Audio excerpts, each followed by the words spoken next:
Good morning, dear buyers! Ayan na, pag-usapan natin ngayon, ano ba yun sa mga TV lab natin na perfume na underrated, pero talaga naman super trending pa rin siya kahit hindi namin sila masyado ine-expose or pinapakita dito sa aming mga video.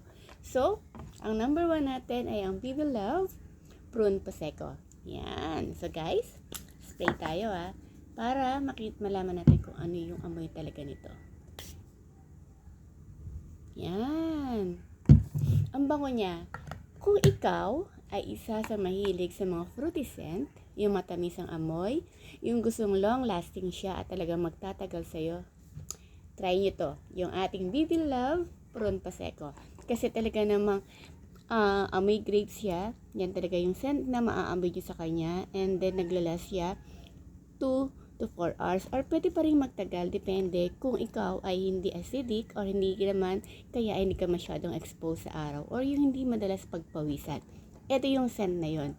So kung ikaw ay katulad ko na favorite yung mga ganitong amoy, na gusto mo maging amoy ubas ka, yan, this one, okay na okay to. So highly recommended natin to sa mga grade school and yung mga junior high natin yan. So favorite to. So normally sila yung mga umu-order sa atin nito.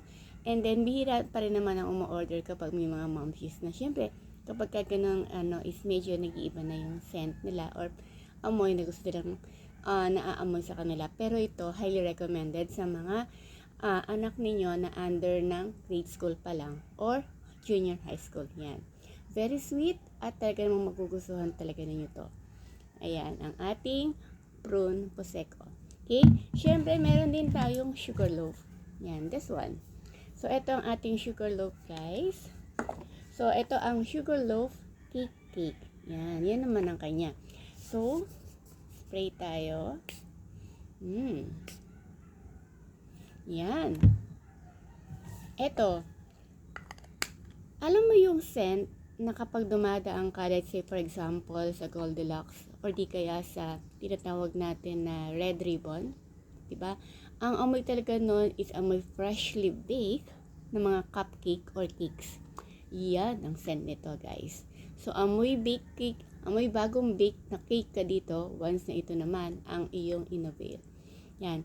So, very sweet pa rin siya. Napaka-elegant pa rin ang amoy niya. So, kung ang mga gusto yung vibes is amoy sweet din, amoy cake ka, this one. Pwede sa ito. So, ito ay highly recommended sa mga junior high school hanggang sa mga momshies natin. Maraming umu-order nito. Okay?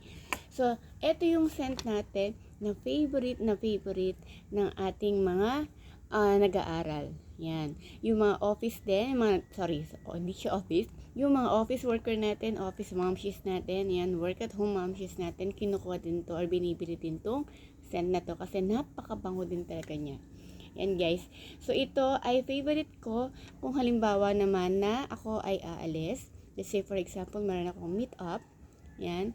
Para dun sa aking mga suki. Yan, nabibili sa ating shop. That eto. So, there are times kasi na nag-deliver din ako. Lalo na kung taga dito lang din naman sa Obando. So, kung malapit lang naman siya sa akin dito sa aming bahay, so why not, diba? Why not na mag-deliver na rin naman sa kanila para maamoy nila to. So, this one is 150 pesos, guys. Ito. Ito naman ay 140. So, yan na makikita ninyong price sa aking shop, sa aking Shopee, Lazada, and TikTok account. So, para hindi kayo maubusan, guys, all you have to do lang po is i-click ang aking description. Nandun po ang aking link para kayo ay ma-redirect sa aking mga shop. Yan, guys. So, madali ito maubos, guys, ang ating mga Baby Love. Kaya naman, kung gusto nyo talaga ninyo agad matry, please do it. Pakiclick na lang po ang ating yellow basket. Pakiclick na lang po ang ating description. So, that will be all for today. Kung meron kayong gusto itanong regarding dito sa ating mga scent, please let me know. By the way, guys, itong ating body mist po ay alcohol based to. So, hindi siya oil based, kaya talagang don't expect na ito ay maglo-long last up to 8 hours ganon. So, bihirang-bihira din nangyayari na naglalast ng 8 hours. So, para sa akin, nasa 2 to 6 hours na lang siya. Okay? So, sa umpisa, maaari ang maamoy nyo is amoy alcohol.